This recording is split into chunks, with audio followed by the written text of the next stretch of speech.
ನಮಸ್ಕಾರ, ನನ್ನ ಹೆಸರು ಶ್ರೀಪಾದ್ ದೇಸಾಯಿ ಅಂತ.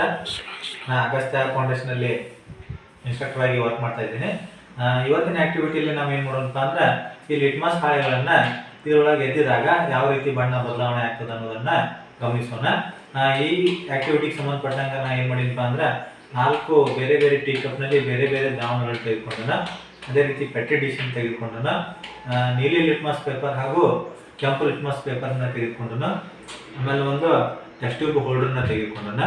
ಈಗ ನಾವೇನು ಮಾಡೋಣಪ್ಪ ಅಂದ್ರೆ, ಈ ಲಿಟ್ಮಸ್ ಕಾಗದವನ್ನು ಇದರೊಳಗೆ ಇದ್ದಿದಾಗ ಯಾವ ರೀತಿ ಬಣ್ಣ ಬದಲಾವಣೆ ಆಗ್ತದನ್ನು ಗಮನಿಸೋಣ. ಮೊದಲಿಗೆ ನಾವೇನು ಮಾಡೋಣಪ್ಪ ಅಂದ್ರೆ, ಈ ನೀಲಿ ಲಿಟ್ಮಸ್ ಪೇಪರನ್ನು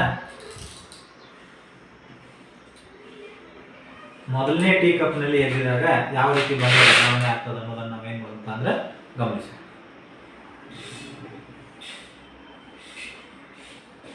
ಇದನ್ನ ನಾವೇನು ಮಾಡೋಣಪ್ಪ ಅಂದ್ರೆ ಇಲ್ಲೇ ಅಬ್ಸರ್ವ್ ಮಾಡ್ರಿ ಏನಾಗ್ತದೆ ಅನ್ನೋದು.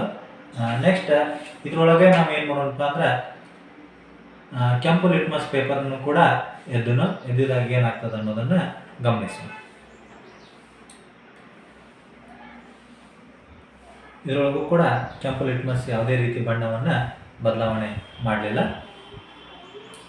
ಅದೇ ರೀತಿಯಾಗಿ ಎರಡನೇ ಟೀ ಕಪ್ನಲ್ಲಿರುವಂಥ ದ್ರಾವಣ ಒಳಗೆ ನಾವೇನು ಮಾಡೋಣಪ್ಪ ಅಂದ್ರೆ, ಈ ನೀಲಿ ಲಿಟ್ಮಸ್ ಪೇಪರನ್ನು ಕೂಡ ಎದ್ದಿದಾಗ ಏನಾಗ್ತದೆ ಅನ್ನೋದನ್ನು ಗಮನಿಸೋಣ. ನಾ ಈಗ ಎರಡನೇ ಟೀ ಕಪ್ನಲ್ಲಿ ಈ ನೀಲಿ ಲಿಟ್ಮಸ್ ಕಾಗದವನ್ನು ಎದ್ದಿದಾಗ ಇದೇನಾಯ್ತು ಅಂದ್ರೆ ಎಲ್ಲರಿಗೂ ನಿಮ್ಗೆ ಕಾಣಿಸ್ಬೋದು, ಕೆಂಪು ಲಿಟ್ಮಸ್ ಪೇಪರ್ನಾಗಿ ಪರಿವರ್ತನೆ ಆಯಿತು. ಅದೇ ರೀತಿ ಇದರೊಳಗೂ ಕೂಡ ನಾವೇನು ಮಾಡೋಣಪ್ಪ ಅಂದ್ರೆ, ಕೆಂಪು ಲಿಟ್ಮಸ್ ಪೇಪರ್ನು ಕೂಡ ಎದ್ದು ನೋಡು ಏನಾಗ್ತದೆ ಅನ್ನೋದನ್ನು ಗಮನಿಸೋಣ. ಕೆಂಪು ಲಿಟ್ಮಸ್ ಹಾಳೆ ಯಾವುದೇ ರೀತಿ ತನ್ನ ಬಣ್ಣವನ್ನು ಬದಲಾವಣೆ ಮಾಡಲಿಲ್ಲ. ಈ ಆ್ಯಕ್ಟಿವಿಟಿಯಿಂದ ನಾವು ಏನು ತಿಳ್ಕೊತೀವಪ್ಪ ಅಂದ್ರೆ, ಆಮ್ಲಗಳು ನೀಲಿ ಲಿಟ್ಮಸ್ ಪೇಪರನ್ನು ಕೆಂಪು ಲಿಟ್ಮಸ್ ಪೇಪರ್ನಾಗಿ ಪರಿವರ್ತಿಸ್ತಾವೆ, ಪ್ರತ್ಯಾಮ್ಲಗಳು ಕೆಂಪು ಲಿಟ್ಮಸ್ ಪೇಪರನ್ನು ನೀಲಿ ಲಿಟ್ಮಸ್ ಪೇಪರ್ನಾಗೆ ಪರಿವರ್ತಿಸ್ತಾವೆ ಅಂತ ಹೇಳ್ಬೋದು.